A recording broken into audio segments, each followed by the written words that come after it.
الحمد لله نحمده ونستعينه ونستغفره ونؤمن به ونتوكل عليه ونعوذ بالله من شرور أنفسنا ومن سيئات أعمالنا من يهد الله فلا مضل له ومن يضلل فلا هادي له ونشهد أن لا إله إلا الله وحده لا شريك له ونشهد أن سيدنا ومولانا محمدا عبده ورسوله صلى الله تعالى عليه وعلى آله وأصحابه وبارك وسلم تسليما كثيرا كثيرا أما بعد فأعوذ بالله من الشيطان الرجيم بسم الله الرحمن الرحيم يا أيها الناس اتقوا ربكم الذي خلقكم من نفس واحدة وخلق منها زوجها وبث منهما رجالا كثيرا واتقوا الله الذي تساءلون به والأرحام إن الله كان عليكم رقيبا صدق الله العظيم. معزز سامعین کرام، بزرگوں اور دوستوں، اللہ رب العزت نے ہمارے اوپر کچھ حقوق عائد کیے ہیں. ان حقوق کا ادا کرنا ہر فرد پر لازم ہے، اور اسلام کے اندر جو حقوق کا دائرہ ہے وہ بہت وسیع ہے. سب سے پہلے اللہ رب العزت کا حق ہے، پھر اس کے بعد نبی کریم صلی اللہ علیہ وسلم کا حق ہے، تمام انبیاء کرام کے حقوق ہیں، والدین کے حقوق ہیں، اساتذہ کرام کے حقوق ہیں، پڑوسیوں کے حقوق ہیں، یہاں تک کہ بیوی بچوں کے بھی حقوق ہیں. نبی کریم صلی اللہ علیہ وسلم نے فرمایا وَلِأَهْلِكَ عَلَيْكَ حَقًّا، تمہارے بیوی بچوں کا، تمہارے گھر والوں کا تمہارے اوپر حق ہے. وَلِجَسَدِكَ عَلَيْكَ حَقًّا، یہ جو جسم ہم لے کر بیٹھے ہیں، پیارے آقا صلی اللہ علیہ وسلم نے فرمایا اس جسم کا بھی تمہارے اوپر حق ہے. وَلِعَيْنِكَ عَلَيْكَ حَقًّا، تمہاری آنکھوں کا بھی تمہارے اوپر حق ہے. تو حقوق کا دائرہ اسلام کے اندر بہت زیادہ وسیع ہے، بہت زیادہ پھیلا ہوا ہے. لیکن ہم معاشرے پر غور کریں تو ایسا محسوس ہوتا ہے کہ ہر شخص دوسروں سے تو یہ چاہتا ہے کہ اس کے حقوق ادا کیے جائیں، اس کا حق کوئی شخص نہ مارے، لیکن اس کے اوپر جو حقوق عائد ہیں وہ اپنے دائرے میں رہتے ہوئے ان حقوق کو ادا کرنے کے واسطے تیار نہیں ہے. جو حقوق جس شخص پر عائد ہیں اگر وہ اپنے حقوق کو ادا کرتا رہے تو معاشرہ جنت کی مثال بن جائے، جنت نظیر بن جائے، گھر کے اندر ماحول خوشگوار ہو جائے. جو حقوق ہیں اس کی اصلاً دو قسمیں ہیں، ایک ہے حقوق اللہ، اللہ کے حقوق، اور دوسرے ہیں حقوق العباد. اللہ کے حقوق کو ادا کرنا لازم اور ضروری ہے، اور مسجد میں ہم جو آتے ہیں وہ اللہ کے حق کو ہی ادا کرنے کے واسطے آتے ہیں. لیکن نبی کریم صلی اللہ علیہ وسلم کے فرمان سے یہ پتہ چلتا ہے کہ اگر جب قیامت قائم ہوگی اور حشر کا میدان ہوگا اور ترازو رکھ دیا جائے گا اور وہاں اچھائیاں اور برائیاں تولی جائیں گی، اللہ کے حقوق کے اندر اگر کچھ کمی کوتاہی رہ گئی، ممکن ہے اللہ رب العزت اپنی شان غفاری سے کام لیتے ہوئے درگزر فرمائیں. لیکن اگر دنیا کے اندر حقوق العباد، بندوں کے حق میں کوتاہی رہ گئی، بندوں کے حقوق کو مارا ہے، تو پھر اللہ تعالیٰ اس وقت تک معاف نہیں فرمائیں گے جب تک بندے نہ معاف فرما دیں. اسی لیے پیارے آقا صلی اللہ علیہ وسلم نے ایک بار سوال کیا اتدرون ما المفلس، کیا تم لوگ جانتے ہو مفلس کون ہے، فقیر کون ہے؟ صحابہ نے عرض کیا اللہ کے رسول، ہم تو مفلس اس کو سمجھتے ہیں جس کے پاس کھانے پینے کے لیے کچھ نہ ہو، زندگی گزارنے کا سامان نہ ہو، اور ہم بھی اسی کو مفلس سمجھتے ہیں. اللہ کے رسول صلی اللہ علیہ وسلم نے فرمایا یہ اصل میں مفلس نہیں ہے. اصل مفلس تو وہ ہے کہ جب کل قیامت کے دن آئے تو اس کے پاس خوب نیکیاں ہوں، خوب نمازیں پڑھی ہیں، روزہ رکھا ہے، زکوٰۃ بھی دی ہے، حج اور عمرے بھی کیے ہیں، صدقہ خیرات بھی کیا ہے، سب کیا ہے، لیکن ساتھ ہی ساتھ کسی کی زمین ہڑپ لی ہے، کسی کا کوئی حق مار دیا ہے، کسی کو گالی دی ہے، کسی کا دل دکھایا ہے، کسی کو برا بھلا کہا ہے، تو پھر یہ جن کے حقوق مارے ہیں وہ آئیں گے اور اس کی نیکیاں لے کر چلے جائیں گے، یہاں تک کہ اتنے حقوق لوگوں کے مارے ہوں گے کہ اس کی ساری نیکیاں لوگوں میں جب تقسیم ہو جائیں گی اور نیکیاں ختم ہو جائیں گی، اب کیا دے گا؟ یہ قیمت باقی ہی نہیں رہی، تو پھر لوگوں کے گناہ اس کے اوپر لاد دیے جائیں گے، اور وہ شخص جو دنیا میں اپنے آپ کو بڑا دیندار اور نیک سمجھ رہا تھا، اور وہ یہ سمجھ رہا تھا میں بہت کچھ لے کر جا رہا ہوں، حقیقت میں لے کر گیا لیکن ساتھ ہی ساتھ دوسری طرف سے ڈنڈی مار کر گیا ہے، تو اللہ کے رسول صلی اللہ علیہ وسلم نے فرمایا یہ اصل میں مفلس ہے۔ اللہ رب العزت ایسے مفلس بننے سے ہم سب کی حفاظت فرمائے۔ حقوق العباد کے اندر ہی، بندوں کے حقوق کے اندر ہی میاں بیوی کے آپس میں حقوق بھی ہیں۔ میاں بیوی کا جو آپس میں تعلق بنتا ہے وہ کیسے بنتا ہے؟ نکاح کے ذریعے، اور نکاح یہ نبی کریم صلی اللہ علیہ وسلم کی سنت ہے اور تمام انبیاء کرام علیہم الصلاۃ والسلام کی سنت ہے، اور نکاح کو اللہ رب العزت نے اپنی نشانیوں میں سے قرار دیا۔ اللہ کی نشانی ہونے کا مطلب کیا ہے؟ کہ وہ کام صرف اللہ ہی کر سکے، اللہ کے علاوہ کوئی نہ کر سکے۔ جیسے کہ زمین اور آسمان اللہ کی نشانیوں میں سے ہے، مطلب کیا ہے؟ ایسی زمین اللہ کے سوا کوئی نہیں پیدا کر سکتا،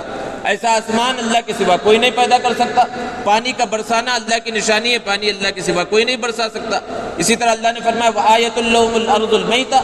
زمین بنجر ہو جاتی ہے، سوکھ جاتی ہے، ہریالی کا نام و نشان نہیں ہوتا، پھر اس کے ہرا بھرا کر دیتا ہے اللہ رب العزت، یہ اللہ کی نشانی ہے۔ اب ذہن میں بات آ سکتی ہے بھئی نکاح کے اندر کون سی نشانی ہے؟ ایک لڑکا ایک لڑکی جمع ہو گئے، قاضی صاحب کو بلا لیا گیا، دو وکیل آ گئے، مجمع آ گیا، نکاح پڑھا لیا گیا، اس میں بھلا کون سی اللہ کی نشانی ہے؟ تو کوئی بھی کر سکتا ہے،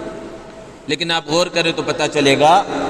کہ اس کے اندر بہت بڑی اللہ کی نشانی ہے۔ وہ نکاح کے دو بول جو قاضی صاحب بلواتے ہیں، اور وہ دولہا وہ نوشا جب یہ کہتا ہے ہاں مجھے قبول ہے، اور وہ لڑکی ادھر کہتی ہے ہاں میں نے قبول کیا، تو اس سے جو عظیم محبت اور جو رشتہ قائم ہوتا ہے اس کی مثال نہیں دی جا سکتی۔ اسی لیے یہ ایک نشانی ہے کہ اب تک دو الگ الگ قبیلے تھے، دو خاندان تھے، کوئی تعلق نہیں تھا، لیکن نکاح کے دو بول بولنے کی وجہ سے ایسا عظیم تعلق قائم ہوتا ہے کہ دولہے کے رشتہ دار دولہے کے رشتہ داروں سے ملتے، دلہن کے رشتہ داروں سے ملتے ہیں، دلہن کے رشتہ دار دولہے کے رشتہ داروں سے ملتے ہیں، اور آپس میں بھائی چارگی، محبت اور مودت کا رشتہ قائم ہوتا ہے، اور قبیلہ اور رشتہ بڑا ہو جاتا ہے، خاندان بڑا ہو جاتا ہے۔ اس کو مثال سے بعض علماء نے سمجھایا کہ ایک ایسا نکاح جس کو ماں باپ نے متعین کیا، لڑکی کو ماں باپ نے منتخب کیا، اور لڑکی والوں نے جو دولہے کو منتخب کیا وہ ان کے ماں باپ نے، سرپرستوں نے منتخب کیا، آپس میں لڑکے لڑکی کا پہلے سے کوئی تعلق نہیں ہے، کوئی بات چیت نہیں ہے، دیکھا بھی نہیں ہے۔ اب نکاح کے دو بول بول دیے گئے مسجد کے اندر یا جہاں پر بھی نکاح ہوا، اور ابھی میاں بیوی کی ملاقات بھی نہیں ہوئی آپس میں، اب اگر اس لڑکی سے کہا جائے کہ جس لڑکے سے تمہارا نکاح ابھی پڑھایا گیا ہے اس کا ایکسیڈنٹ ہو گیا، وہ پریشانی کے اندر ہے، اب وہ لڑکی پریشان ہو جائے گی، حالانکہ ابھی کیا ہوا ہے؟ صرف نکاح کے دو بول بولے ہیں،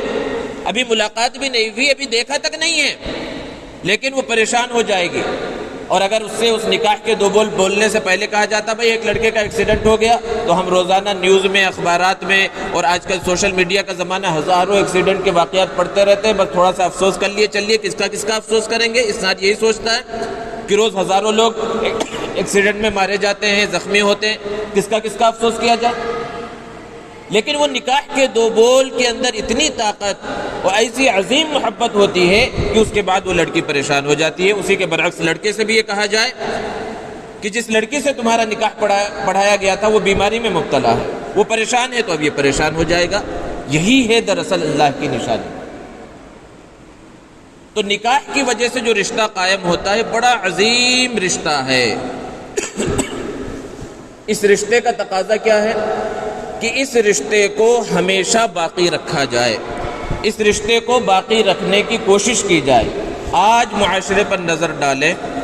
کہ ادھر نکاح ہو رہے ہیں، اور بہت سے علماء اور بہت سے وہ واعظین جو نکاح کی مجلسوں کے اندر جاتے ہیں اور لوگ جن کو اپنا بزرگ سمجھتے ہوئے نکاح پڑھوانے کے واسطے انہیں بلاتے ہیں، وہ پریشان ہوتے ہیں کہ آج تو ہم نکاح پڑھانے جا رہے ہیں، لیکن ایسے ایسے واقعات ہو رہے ہیں کہ ابھی ہفتہ نہیں گزرتا، مہینہ نہیں گزرتا، سال نہیں گزرتا کہ پھر انہی کے طلاق کے معاملے کے اندر بھی ہمیں جانا پڑ رہا ہے۔ ایسے حالات ہو گئے ہیں اور بہت زیادہ ہے معاشرے کے اندر۔ ادھر نکاح ہوا ادھر لڑائی جھگڑے کی خبریں آ رہی ہیں، ادھر نکاح ہوا ادھر طلاق اور خلع کی باتیں ہونا شروع ہو جا رہی ہیں۔ یہ کیوں ہو رہا ہے؟ یہ دراصل اس وجہ سے ہو رہا ہے کہ شوہر اور بیوی کا جو تعلق قائم ہوا اور اس تعلق قائم ہونے کی وجہ سے جو ذمہ داریاں عائد ہوئی ایک دوسرے کے اوپر اور جو حقوق عائد ہوئے، وہ حقوق ہر شخص ادا کرنے کے واسطے تیار نہیں ہے۔ اگر شوہر اپنی ذمہ داریوں کو سمجھ لے، اپنے حقوق کو سمجھ لے، اس پر بیوی کے جو حقوق ہیں اس کو سمجھ لے، اور بیوی اپنی ذمہ داریوں کو سمجھ لے، شوہر کے اس کے اوپر کیا حقوق عائد ہوتے ہیں وہ سمجھ لے، اور میاں بیوی دونوں اپنے اوپر واجب ہونے والے حقوق ادا کرتے رہیں، تو نہ لڑائی جھگڑے کی نوبت آئے، نہ کسی شخص کو فیصلہ کرانے کے واسطے بلانے کی نوبت آئے، نہ خلع کی نوبت آئے، نہ طلاق کی نوبت آئے۔ لیکن یہ کب ہوگا؟ جب ہر شخص اپنے دائرے میں رہتے ہوئے حقوق کو ادا کرنے کی فکر اور کوشش کرے گا۔ حقوق کیا ہیں؟ اگر ہم غور کریں تو پتہ چلے گا، اللہ کے رسول صلی اللہ علیہ وسلم نے حقوق بیان فرمایا۔ قرآن مجید کے اندر اللہ رب العزت نے بیان فرمایا کہ شوہر کے اوپر جو سب سے پہلا نکاح ہونے کے بعد جو سب سے پہلا حق، سب سے پہلی ذمہ داری ہے وہ مہر کا ادا کرنا ہے۔ آج شادیاں ہوتی ہیں، سب کچھ ہوتا ہے، لیکن وہ مہر بعض مرتبہ تو ذہنوں میں بھی نہیں آتا کہ وہ بھی کوئی چیز ہے۔ ہاں ٹھیک ہے، ادھار لکھ دیا جائے۔ مسجدوں کے اندر جو نکاح ہوتے ہیں، آپ بھی شریک ہوتے ہیں، اور شادی خانوں میں جو نکاح ہوتے ہیں آپ نے بھی دیکھا ہوگا، قاضی صاحب جب پوچھتے ہیں کہ بھئی مہر کتنا ہے، اتنا ہے، نقد ہے یا ادھار ہے، مہر معجل یا مؤجل، تو 70 سے 80% آپ سنیں گے، آپ کو اندازہ ہوگا کہ وہ ادھار ہی لکھایا جاتا ہے۔ حالانکہ ایسا نہیں کہ گنجائش نہیں ہے شریعت کے اندر، ادھار بھی دیا جا سکتا ہے، اس کو بعد میں بھی دیا جا سکتا ہے، لیکن یہ ایک ایسا بیوی کو ملنے والا شوہر کی جانب سے ایسا تحفہ ہے جو اسے نقد ملنا چاہیے اور نقد دینے کی کوشش کرنی چاہیے۔ حیدرآباد کے اندر ہی بعض مساجد ایسی ہیں کہ وہاں کے ذمہ داروں نے یہ طے کر دیا کہ اس مسجد میں نکاح ہوگا، اگر آپ کو کرنا ہے تو مہر کی رقم ساتھ میں لے کر آئیں، لڑکی کے سرپرستوں کے حوالے اسی مجلس کے اندر اس رقم کو کر دے۔ بہت سے لوگ تو ایسے ہوتے ہیں کہ بڑی بڑی رقمیں متعین کر دی مہر کی، دینے کا ارادہ ہی نہیں ہے۔ اللہ کے رسول صلی اللہ علیہ وسلم نے فرمایا کہ اگر مہر دینے کا ارادہ ہی نہ ہو، مہر ادھار لکھوا دیا جائے تو وہ نکاح ہی نہیں ہے، وہ تو زنا ہو رہا ہے۔ اور بہت سے لوگ اس اعتبار سے ادھار لکھاتے ہیں کہ بھئی بعد میں بیوی سے معاف کرا لیا جائے گا، اور بہت سے معاف بھی کرا لیتے ہیں۔ ایسی معافی کی بھی کوئی حقیقت نہیں ہے جس میں زور زبردستی ڈال کر جو ہے معاف کرایا جائے۔ تو بیوی کو مہر دے دیا جائے، اور دینے کا مطلب کیا ہے کہ اس کے حوالے کی اس کے بارے میں پوچھا بھی نہیں جائے گا کہ تم نے وہ پیسہ کیا کیا یا تم کیا کرنے والی ہو، وہ اس کی مرضی ہے، وہ اس سے اپنا زیور بنوا لے، یہ جو کر لے، جس کام کے اندر وہ چاہے تو اپنے والدین کو دے دے، جہاں چاہے وہ استعمال کرے۔ یہ ہوتا ہے مہر کو کے حق کو ادا کرنے کا مطلب۔ اور بعض معاشرے میں لوگ ایسے بھی ملیں گے کہ جوڑے کی رقم اور گھوڑے کی رقم اور الاں و فلاں لاکھوں کے اندر لی ہے، لیکن مہر جو متعین کیا بالکل معمولی۔ بعض لوگ ایسے بھی دیکھیں گے کتنا مہر ہے، بھائی 786، بہت اچھی جو ہے ڈیجٹ ہے، بہت اچھا رقم ہے، 786 موجودہ زمانے کے اعتبار سے اگر کوئی اس طرح، بعض لوگ 1100 روپے اس انداز میں متعین کرتے ہیں کہ کم سے کم مہر جو شریعت نے متعین کی وہ 10 درہم کے بقدر وہ ہوتا ہی نہیں ہے، مہر ہی متعین نہیں ہوا وہ۔ تو اس لیے یہ سب سے پہلا حق ہے شوہر کے اوپر، جو بیوی کا حق ہے کہ مہر کا ادا کرنا۔ اور آگے جو حقوق ہیں کہ اس کے لیے ٹھہرنے کے لیے، بیوی کے ٹھہرنے کے لیے اچھے گھر کا انتظام کرنا، اپنی حیثیت کے اعتبار سے شوہر جتنا کماتا ہے جس اعتبار سے ہے، گھر کا انتظام کرنا۔ پھر اس کے بعد تیسرے نمبر پر کھانے پینے کا انتظام کرنا اپنی حیثیت کے اعتبار سے۔ قرآن نے اس کو بیان فرمایا، بہت زیادہ کا مطالبہ نہیں کیا ہے۔ قرآن نے کہا اسکنوہن من حیث سکنتم، تم جیسے رہتے ہو اس کو ویسا ٹھہراؤ، تم جیسے کھاتے ہو اس کو ویسا کھلاؤ۔ یہ ذمہ داری ہے، یعنی نان و نفقہ کی ذمہ داری یہ شوہر کے اوپر عائد ہوتی ہے۔ اللہ رب العزت نے قرآن مجید کے اندر بیان فرمایا الرجال قوامون علی النساء، کہ مرد عورتوں کے اوپر حاکم ہے۔ حاکم ہونے کا مطلب داروغہ نہیں ہے، حاکم ہونے کا مطلب ان کے اوپر پولیس بن کر نہیں ہے۔ حاکم کیوں ہے؟ کیونکہ باہر کی ذمہ داری اللہ رب العزت نے ان کے اوپر متعین فرمائی ہے۔ عورت کے ذمے کسی بھی اعتبار سے شریعت نے روزی کمانے کی ذمہ داری نہیں رکھی ہے، یہ ذمہ داری دراصل شوہر کی ہے، تو چونکہ وہ کما کر لا رہا ہے، باہر محنت کر رہا ہے، اس اعتبار سے وہ ذمہ دار ہے۔ لیکن اس کے باوجود ایک ہی ذمہ داری یہ ہے کہ کوئی سا بھی معاملہ ہو گھر کے اندر، بچوں کا معاملہ ہو، پڑھائی لکھائی کا معاملہ ہو، گھر کے چلانے کا معاملہ ہو، تو اپنی بیوی سے مشورہ بھی کرے۔ اصل فیصلہ تو شوہر کا ہوگا، لیکن بیوی کو اپنے مشورے کے اندر شریک کرے کسی بھی اہم کام کے اندر۔ اس سے کیا ہوگا؟ محبت کے اندر اضافہ ہوگا، مودت کے اندر اضافہ ہوگا، تعلق کے اندر اضافہ ہوگا، گھر خوشگوار ہوگا جب ہم اہم کاموں کے اندر بیوی سے مشورہ کریں گے اور اس کے مشورے کو، اس کی رائے کو اہمیت بھی دیں گے۔ یہ ایک ذمہ داری جو ہے یہ بھی عائد ہوتی ہے شوہروں کے اوپر۔ بہت سی مرتبہ ایسا ہوتا ہے کہ بیوی کی بعض عادتیں شوہروں کو پسند نہیں آتی۔ اللہ رب العزت نے قرآن مجید میں اس کو بیان فرمایا کہ ہو سکتا ہے کہ بیوی کا کوئی کام تمہیں پسند نہ آ رہا ہو، لیکن اگر تمہیں ایک کام پسند نہیں آ رہا ہے تو اللہ کے رسول صلی اللہ علیہ وسلم نے فرمایا اس کی بہت سی ایسی عادتیں ہوں گی جو تمہیں پسند آتی ہیں، لہذا ان عادتوں کی وجہ سے وہ چیز جو تمہیں ناپسند ہے اس کو نظر انداز کر دو۔ بیوی کے اوپر جو حقوق عائد ہوتے ہیں، سب سے پہلا حق ہے وہ شوہر کی اطاعت ہے۔ اور شوہر کی اطاعت کتنا لازمی اور ضروری ہے؟ اللہ کے رسول صلی اللہ علیہ وسلم نے فرمایا کہ اس سر کو صرف اور صرف اللہ کے سامنے جھکانا ہے، سجدہ صرف اللہ کو کرنا ہے۔ لیکن اللہ کے رسول صلی اللہ علیہ وسلم نے فرمایا اگر دنیا کے اندر میں کسی کو کسی کے سامنے جھکنے کی اجازت دیتا اور کسی کے لیے کسی کا سجدہ کرنا جائز ہوتا تو بیوی کو حکم ہوتا کہ وہ اپنے شوہر کو سجدہ کرے۔ یہ اطاعت کا مقام اور مرتبہ ہے کہ شوہر کی اپنے اطاعت کرے۔ اب کسی درجے کے اندر لڑائی جھگڑے ہر گھر کے اندر ہوتے ہیں، میاں بیوی کے اندر بھی ہو جاتے ہیں۔ جب برتن ایک ساتھ رہیں گے تو کھٹکنے کی اور بجنے کی آواز ضرور آئے گی۔ ہمارے لیے اللہ کے رسول صلی اللہ علیہ وسلم کی حیات طیبہ نمونہ ہے، صحابہ کرام رضوان اللہ تعالیٰ علیہ مجمعین کی زندگی نمونہ ہے۔ آج معاشرے کے اندر دیکھیں ہزاروں لطیفے بنائے جاتے ہیں، چٹکلے بنائے جاتے ہیں، کامیڈی کے ویڈیوز بنائے جاتے ہیں جس کے اندر شادی کا مذاق ہے، میاں بیوی کے آپس کے تعلقات کا مذاق ہے، اور کس طرح شوہروں کے اوپر ظلم ہوتا ہے اور بیویاں حاوی رہتی۔ یہی سب ویڈیوز چلتے رہتے ہیں، یہی سب لطیفے چلتے رہتے ہیں کہ بہت سے جو غیر شادی شدہ نوجوان ہیں وہ شادی ہی سے ڈر جاتے ہیں کہ اچھا شادی کے بعد ایسا ہوتا ہے، شادی کے بعد مار پڑتی ہے، اور یہ ہوتا ہے وہ ہوتا ہے۔ اس طرح کے ہزار خرافات، حالانکہ یہ اللہ کے رسول صلی اللہ علیہ وسلم کی سنت ہے۔ یہ شادی کا مذاق یہ دراصل شریعت کا مذاق ہے، یہ اسلام کا مذاق ہے۔ ایسے مذاق سے، اس کو دیکھنے سے اور اس کو پھیلانے سے ہمیں خود بچنے کی فکر اور کوشش کرتے رہنا چاہیے۔ اللہ کے رسول صلی اللہ علیہ وسلم حضرت عائشہ صدیقہ رضی اللہ تعالی عنہا سے ایک مرتبہ آپ نے فرمایا کہ جب تم مجھ سے ناراض ہوتی ہو تو مجھے پتہ چل جاتا ہے۔ اب ذرا بتلائیے کہ اللہ کے رسول صلی اللہ علیہ وسلم جو یہ بات بیان فرما رہے ہیں حضرت عائشہ صدیقہ سے، اس کا مطلب کیا ہے کہ حضرت عائشہ صدیقہ رضی اللہ تعالی عنہا اللہ کے رسول صلی اللہ علیہ وسلم سے ناراض ہو رہی ہیں۔ اللہ کے رسول صلی اللہ علیہ وسلم کا مقام و مرتبہ کیا ہے؟ آپ امام الانبیاء ہیں، ختم الرسل ہیں۔ لیکن اس حدیث سے کیا پتہ چل رہا کہ حضرت عائشہ صدیقہ رضی اللہ تعالی عنہا اللہ کے رسول صلی اللہ علیہ وسلم سے ناراض ہو رہی ہیں۔ تو حضرت عائشہ نے پوچھا آپ کو کیسے پتہ چل جاتا ہے؟ تو اللہ کے رسول صلی اللہ علیہ وسلم نے فرمایا کہ بظاہر تمہاری طرف سے کوئی چیز ظاہر نہیں ہوتی، لیکن تمہاری ناراضگی کا مجھے پتہ اس طرح چل جاتا ہے کہ جب تم مجھ سے راضی ہوتی ہو تو اس انداز میں قسم کھاتی ہو محمد کے رب کی قسم، اور جب مجھ سے ناراض ہوتی ہو تو کہتی ہو ابراہیم کے رب کی قسم۔ اس سے مجھے پتہ چل جاتا ہے۔ اب ذرا بتائیے، حضرت عائشہ صدیقہ رضی اللہ تعالی عنہا نے جواب دیا کہ اس سے محبت کے اندر کوئی کمی نہیں، بس صرف نام کا فرق ہوتا ہے۔ لیکن پتہ کیا چلا کہ حضرت عائشہ بھی اللہ کے رسول صلی اللہ علیہ وسلم سے ناراض ہو رہی ہیں،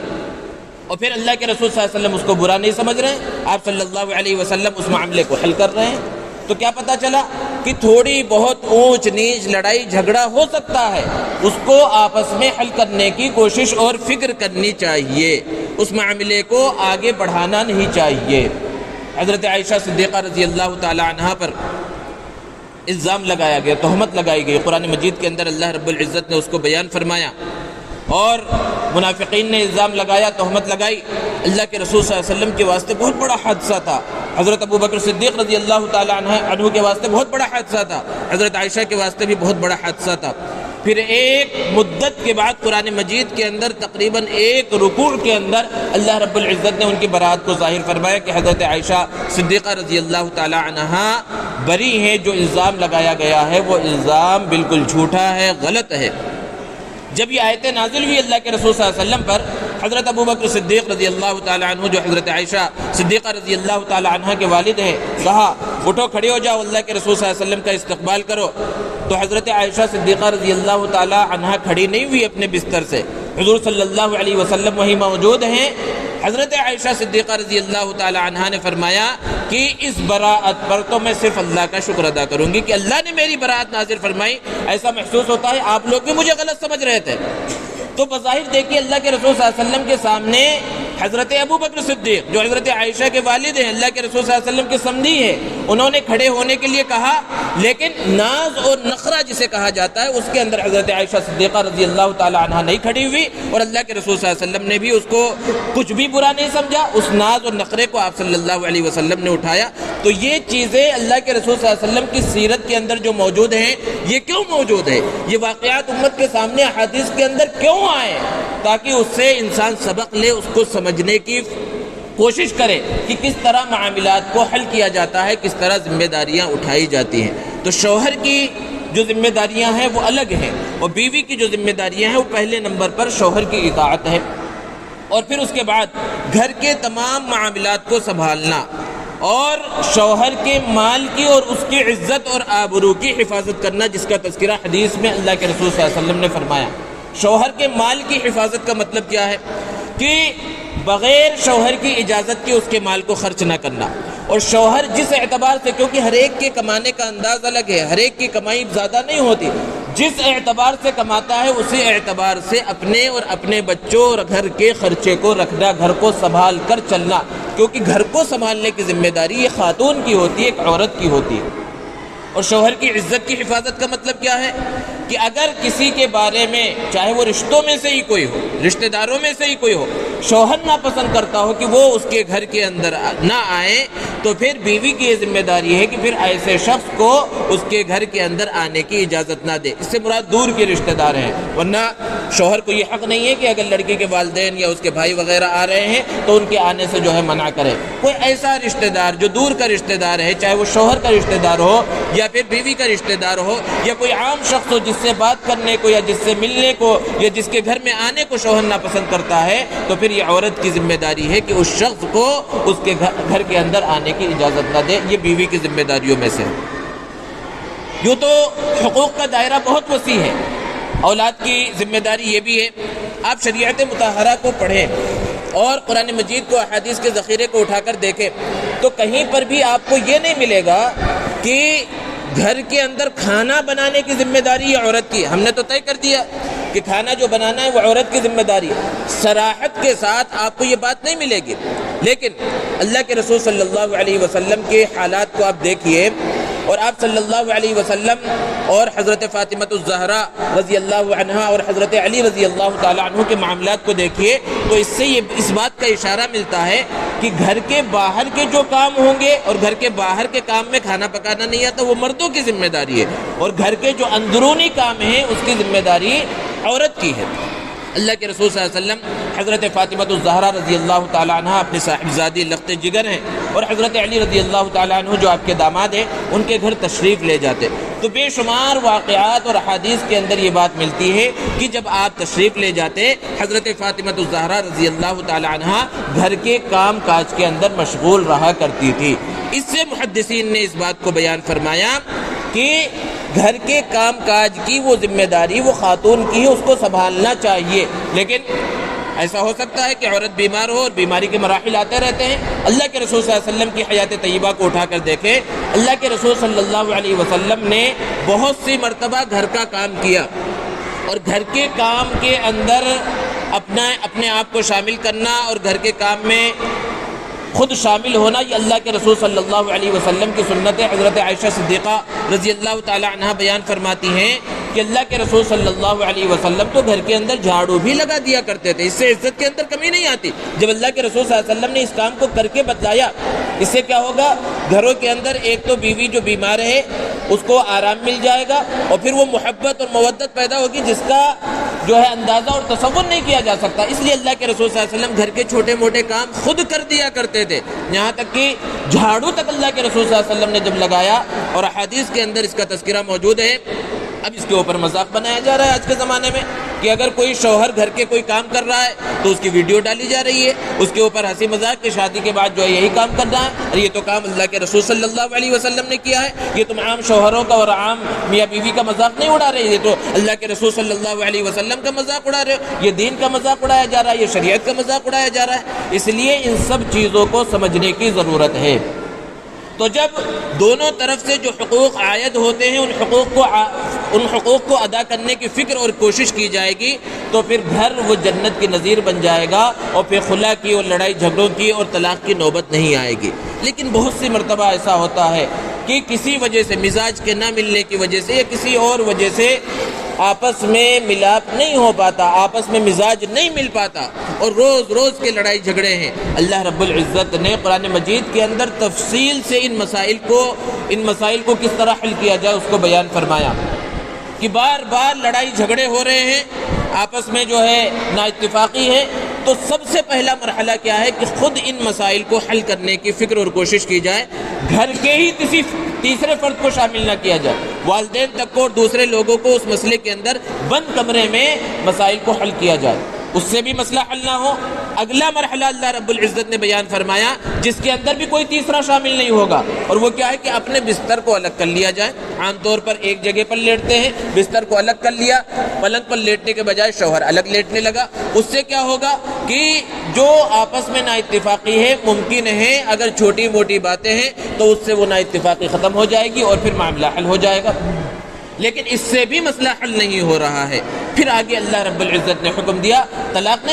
دے دو، اس کا حکم نہیں دیا، بلکہ کہا اب حکم بنا لو۔ شوہر کے رشتہ داروں میں سے جو بڑے ذمہ دار ہیں وہ کچھ حکم بن جائیں، فیصلہ کرنے والے، بیوی کے رشتہ داروں کو بلا لیا جائے اور آپس میں مسئلے کو حل کرنے کی کوشش کریں۔ اللہ رب العزت نے قرآن مجید میں بیان فرمایا ان یریدا اصلاحا یوفق، کہ اگر وہ اصلاح کا ارادہ ہے، جو حکم بیٹھے ہیں توڑ کا ارادہ نہیں ہے، جوڑ کے ارادے سے بیٹھے ہیں، تو اللہ رب العزت ضرور ان کے درمیان محبت اور مودت پیدا فرما دے گا، اور ان کے درمیان کی نا اتفاقی ختم ہو جائے گی اور آپس میں محبت پیدا ہو جائے گی۔ لیکن اس سے بھی پھر مسئلہ حل نہیں ہو رہا ہے تو پھر آگے مسئلہ آتا ہے کہ آپس میں جب دو ایک ساتھ رہ ہی نہیں سکتے اور پوری زندگی اسی طرح کشمکش میں گزر رہی ہے تو پھر طلاق کا مسئلہ یا خلا کا مسئلہ ہے کہ دونوں اپنے اپنے راستے چلے جائیں اور اپنی زندگی گزارنے کی فکر اور کوشش کریں الگ الگ۔ تو دوستو، بیان کا اور بیان کرنے کا مقصد یہی ہے کہ آج معاشرے کے اندر بہت زیادہ لڑائی جھگڑے اور خاص طور پر نوجوانوں کے مسائل بہت زیادہ ہیں، نئی نئی شادیاں ہو رہی ہیں۔ تو شادی جس طرح نماز عبادت ہے، روزہ اور ساری چیزیں عبادت ہے، نکاح بھی ایک عبادت ہے، لیکن اس کو عبادت سمجھا ہی نہیں جاتا۔ حالانکہ علماء نے بیان فرمایا کہ نکاح انسان کی زندگی کی سب سے طویل عبادت ہے۔ نماز کب عبادت ہے؟ آپ نماز پڑھنے آئے، جب تک نماز پڑھ رہے ہیں عبادت کے اندر ہیں۔ روزہ رکھا ہوا ہے، ایک دن عبادت میں گزرا۔ زکوٰۃ دیا، جس وقت زکوٰۃ دیا عبادت ہو گئی۔ حج کرنے گئے، حج ادا کیا، عبادت ہو گئی۔ لیکن نکاح سب سے طویل عبادت ہے کہ اگر کسی انسان کا نکاح 20-25 سال کی عمر میں ہو رہا ہے اور وہ 60-70-80 سال تک باحیات ہے اور بیوی بھی باحیات ہے، تو سوچئے کہ اس کی اس نکاح کی عبادت کی جو ابتدا ہوئی وہ 20 سال کی عمر میں ہوئی، 18 سال کی عمر میں ہوئی، اور کب تک یہ مسلسل یہ عبادت چل رہی ہے۔ لیکن یہ عبادت کب ہوگی؟ جب اس کو عبادت سمجھا جائے اور عبادت کے انداز میں نکاح کو چلایا جائے، اس زندگی کو چلایا جائے۔ اور عبادت کے انداز میں چلانے کا یہی مطلب ہے کہ اپنے اپنے حقوق کو ادا کرنے کی فکر اور کوشش کی جائے۔ اللہ رب العزت سے دعا ہے اللہ رب العزت ہمیں اپنے حقوق کو سمجھ کر اس کو ادا کرنے کی توفیق عطا فرمائے۔ وآخر دعوانا ان الحمد للہ رب العالمین۔